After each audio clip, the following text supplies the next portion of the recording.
So are you a graphic designer that wants to learn the secrets to creating amazing typography for your brands? Then watch this video because it all starts with typography. Typography is the foundation of every brand. Whenever you see a website, social media, graphics online, or a printed piece of material, it all has a font, it has a typography system on it, and it's always used to communicate the words that the brand wants to project and market to the audience. Rule number 1 is choosing the right typeface. Now, when I'm talking about a typeface, I'm talking about a nice family of fonts, not just one font. A lot of beginners mess up and pick the wrong typeface, and it ends up making the brand feel misaligned with the personality and goals that it's trying to achieve. Here's a quick example. I've got a bad version on the left. You can see this is for an NFT marketplace where people can buy collectibles. Now you can see on this one, this font is very classical. It's got elegant, style to the actual serifs and the lowercase, as you can see here. And even when it's all case, like the uppercase ones, it's got these like little flourish flicks on the sides, on the ascenders. And so you can see here, it doesn't feel right. It feels like this would get dated very quickly. The graphics is really cool, but overall you can see everything is like close together. The text, it doesn't feel modern, it doesn't feel futuristic, whereas this is like AI, we're talking about technology. So to make this relevant, we need to pick a different font and make it feel very futuristic and modern. So this is a bad example, and you can see everything is just like type. Now here is a better example of how I would create it. I'm using Mont Blanc for this font. Very clean, very modern, easy to read. It just feels very contemporary, and you can see here, I've simplified the button as well. I've made the text have some space there, and it just looks overall better. I've moved these to the side as well, but you can see this font, it just stands out. It's bold, easy to read, and it's clean. Compared to this one, it's gonna feel dated, it feels too classical, and it's not a vintage brand. You can see it's very future forward and focused. Here is another quick example that I whipped up for you as well. Could be for a movie poster or something, or a game or something. And you can see on the left hand side, this is what I wouldn't do. You can see this font is very bland, it's boring, it doesn't have personality and character. It's not speaking about this post-apocalyptic robotic world, a wasteland, because that's what the movie is about. And so this is just, I'm using I'm using BandScript for this. You can see it's just a boring sans serif. There's no character, doesn't look good. But when I shifted the font to something else, this one is ethnocentric, it's bold, it's got some sharp edges with curves, so there's that contrast. It just feels very edgy, futuristic, and it just feels like very, very modern. And you can see here, I customized this text here, this font was Mont Blanc, and I customized the A's, cyberpunk futuristic. And so you can see the hierarchy here. I've got a nice title, and then I've got the nice subline, a subheader there, or tagline, whatever you want to call it.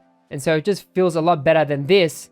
And this just feels like someone just picked Arial or something and chucked it on there. What I've noticed with a lot of beginner designers, they go on free font sites like DaFont and all these cheap sites that create fonts that are not font families. They're not typefaces that are built with beautiful font families that are, kerns nicely and all built together to be flexible and interchangeable. And so one example is Mont Blanc. I love this font. I use it for my client projects and personal projects. You can see it has a lot of different font styles. It's got thin, extra, all the way down to black, and it's even got italics. And so you can see it's very flexible, interchangeable, and I can use it for everything from body copy to headers to everything.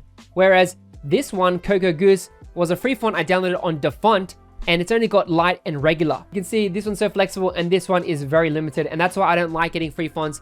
I like investing in premium fonts so I can tap into that library on my computer to create versatile brand identities. And so if you're a graphic designer and you struggle to find the perfect font or a flexible font family, then check out the fonts on Font Fabric. They are premium, they are beautiful, they are well designed, and I use these on my personal and commercial projects, and I just love them. Font Fabric is a beautiful type foundry that creates amazing fonts that you can use for your client projects, personal projects, or anything in between. And the reason why I like them as well is because the fonts pair so nicely together, especially Mont Blanc and Gwen.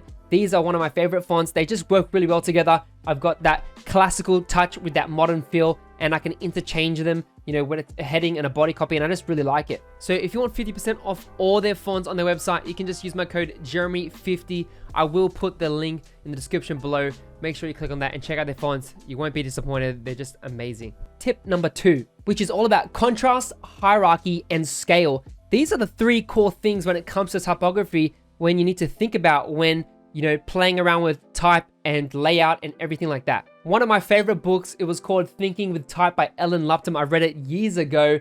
It always talked about things called type crimes, where there's just these rules that you just don't do. But obviously, rules are meant to be broken, so I don't take it as gospel. But what I do is I take the rules that I like and apply, and it just works, especially for like print and website design. I think they work really great. And so for the first tip is that when you want to emphasize a point or a word, you don't have to use bold, italic, and highlight it in a color all together. You can literally just apply one of them and it's gonna have the same impact and effect. So here are some examples. You can see here's the future of creativity is now.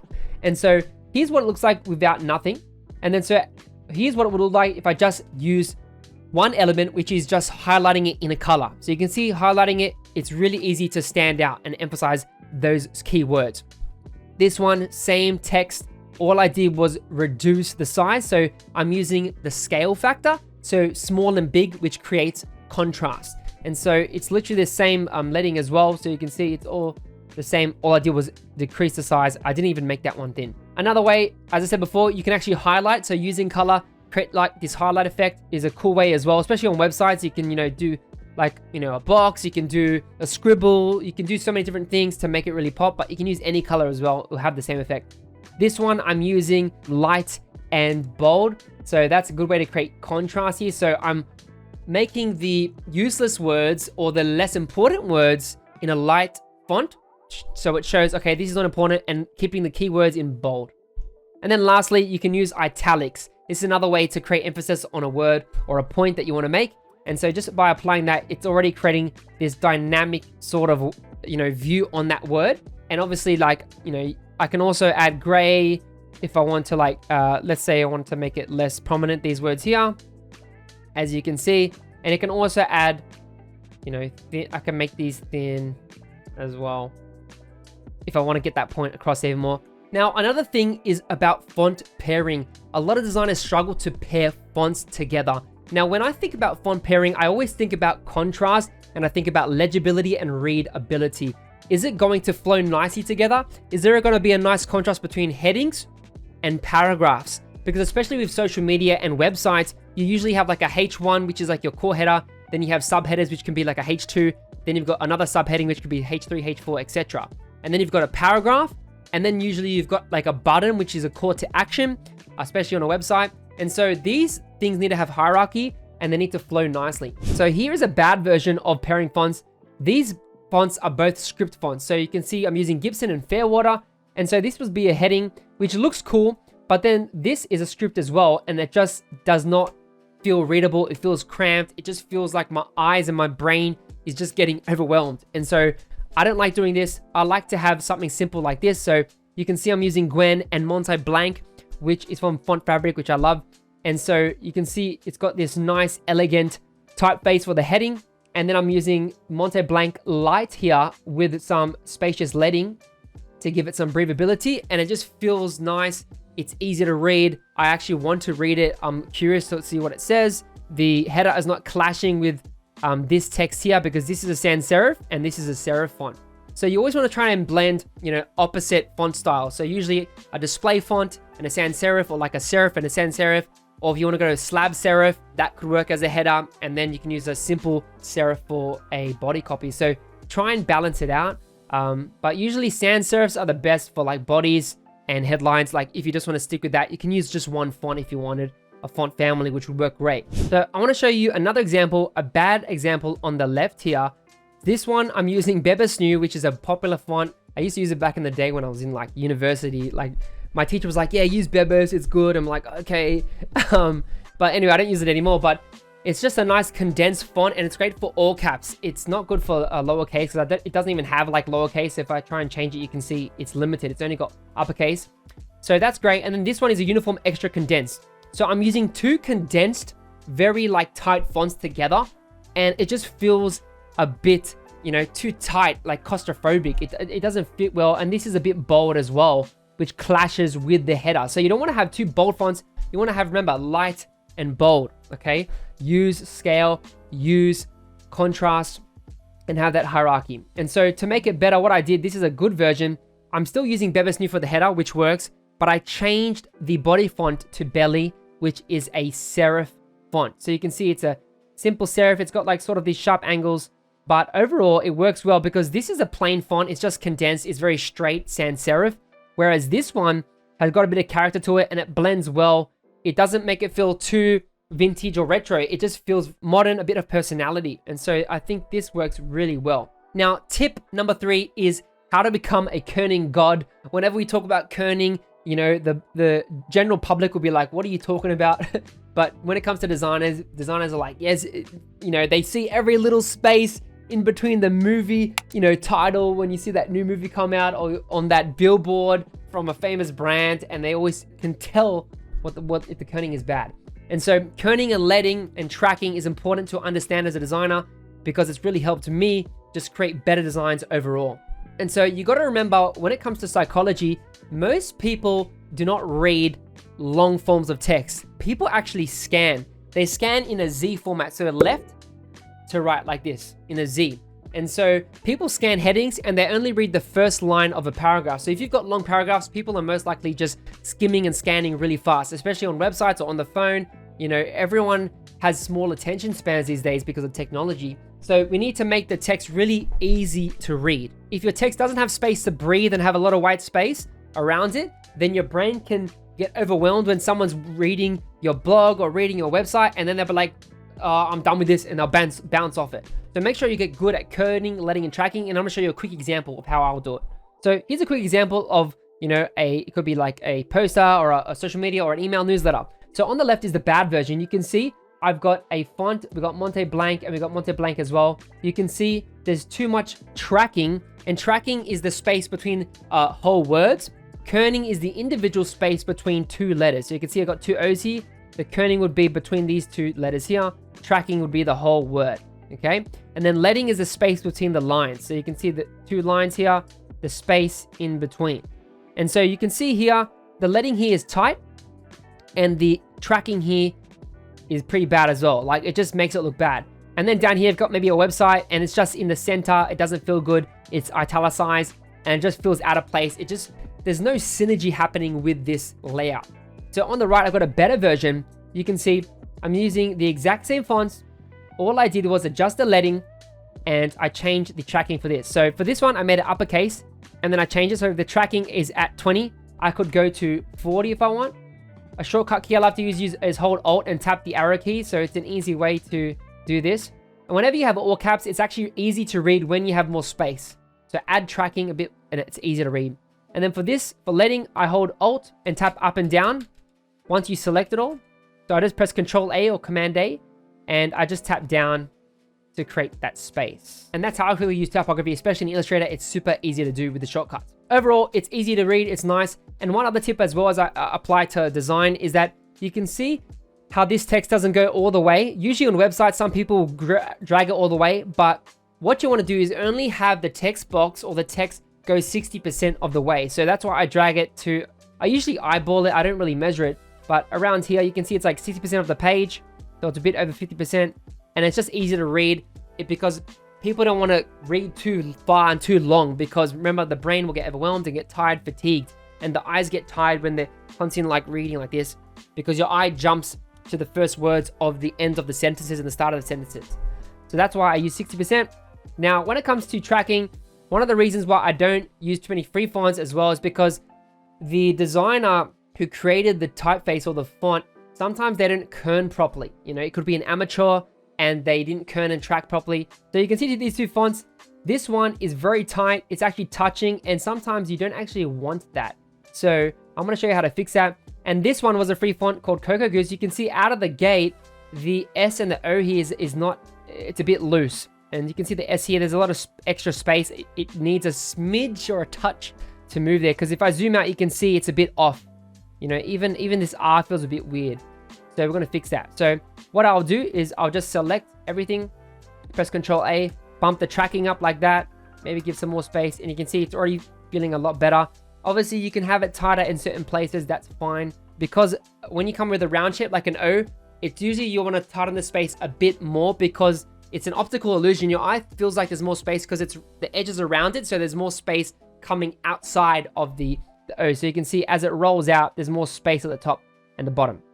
So I would tighten that by like 1. So holding Alt and tapping the key a bit, and I'll just like fix what I feel like needs a bit of tightening. So that one feels okay. And so you can already see, if we compare it to this one, it's already feeling way better, more readable, more easier. Okay. Now the Solid Surfer, I'll show you as well. So to bump the kerning, I'll just click in between these two, hold Alt, tap it twice. I think that's going to do the job. I'll tap the R once, and I'm constantly zooming out, holding Alt and dragging the mouse wheel. And then this S needed, I think, 1 tap to the, as you can see that, and that should feel a bit tighter. So which one feels a bit better? You can see already that this is feeling better. You can see because that weird spaces, awkward spaces before, but now it's feeling a bit tighter. And so whenever you have a design, make sure you tweak it, you perfect it, especially if it's for a client. And it's an example that would most likely would go on a website. So it says, join our network and grow your biz. Now, which one do you think is the worst one? The one on the top or the one on the bottom? The bottom one is the bad way to do it. And so I'll just highlight the negative things. You can see that this line is very long. So it's dragging the eye out. And because when you have long sentences, you want to stack the text instead of make it longer. This font came with lots of spaces between the words. So you can see this is a big space between each word. And I don't think it's good for readability. It looks a bit off. This is tight. The leading is tight. There's no space in between this header and this body copy. And then we've got the button here with low contrast. You can see it's like a darker blue, which is kind of good, but it would be better for a hover. So when you put the mouse over, then you hover over it, it would look okay. But for a button where you want someone to click, it needs to be a bright color. So what I did is I stacked the text to fix that. I kerned every space to make it better. So you can see it's way more tighter than it was before. So I can even tighten this one a bit more, and this B and this A. You can see the K and the A, because the K goes inwards, there's actually more space in this area. So I can actually tighten that a bit. Okay. And so that looks good. Then what I've done is I've added about 30 pixels. One way I like to check is like drag a box. So you can see it's 37 pixels. And on the bottom, it's like 40 pixels. So I'm just doing rough here. But usually 35 to like 45 is a nice sweet spot when you want to have spacing.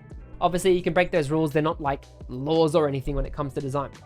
So we've got that. And what I've done for the text is what I've actually done is I've gone to color. And if I go to HSB, you can see I dropped the saturation by 15%. So if it wasn't saturated, it would just be like a white color. And we want to add contrast. Remember, contrast is our friend. So what I did is I went to the color option. I selected the text and put the saturation a bit on the grayish blue side, and it adds it's a bit lighter on the eyes. So what I like to do is add make the text lighter, about 10 to 20% usually. It's a nice sweet spot, whether it's like a gray color to contrast against the bold headline. Then next, what did I do? I added color here. So just added a nice softer light blue, which contrasts great with the dark blue. And then I made the button here. So I put a lot of space. You can see I've got a lot of space around the button. Makes it breathable, easy to read. All caps, made it smaller. And I've got a nice blue. So it's clearly, we can see that's a button I want to click on, okay? And so it just looks 100% better than this here. Just by adding small tweaks to your typography, it's going to change the game. So remember, if you apply these rules to your typography, to your designs, it's going to be 100% better every time, and your clients are going to love you for it. Now, if you want to use beautiful fonts for your client projects, then click the link below. Font Fabric is giving 50% off. Just use my code Jeremy50 and you can get 50% off all the fonts in their store. Maybe your problem isn't typography, but it's actually creating logos. Then you can actually check out this video where I break down the process on how to create an amazing professional logo.